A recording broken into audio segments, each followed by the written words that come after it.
অবাধ্য হারামজাদা, দেখ কদ্দুসের মেয়ে ল্যাম্বরগিনি, আর তুই গরিবের বোঝা। আজই আমার ঘর ছেড়ে বের হ, তোর মতো সন্তান আমার দরকার নাই। শালা কদ্দুসের মেয়ে আমার জীবনটা জাহান্নাম বানাইছে। একদিন হেলিকপ্টার কিনে তোর বাড়ির ছাদের উপর নামাবো, এইটা হালকের কসম। ইঞ্জিনিয়ার সাহেব, একটা কাজ দেন, ও পেটে ভাত নাই। এই রে সবুজ দানব, তোকে দেখে কাজ দিতে আসছি নাকি সার্কাস খুলছি? ভাগ এখান থেকে।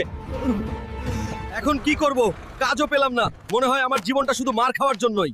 আয়রন রাজাকে হারালে 50 কোটি, এটা কি সত্যি?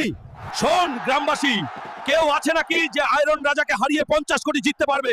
না থাকলে পরিষ্কার বল, তোরা সবাই নামর্দ। আমি লড়বো আয়রন রাজাকে, কিন্তু কেউ স্কিপ করিস না। লাইক দে, তারপর দেখ কিভাবে এই হাতেই রিং কাঁপিয়ে বদলানি। শেষ পর্যন্ত না দেখলে বুঝবি না। ওই গরিব হাল্ক, আমার সামনে দাঁড়াতে আসছিস, তোর যোগ্যতা কি রে?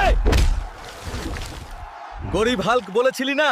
এই নে, গরিবের খুশিতে আজই তোকে রিং এর বাইরে পাঠালাম। দেখ গ্রামবাসী, গরিব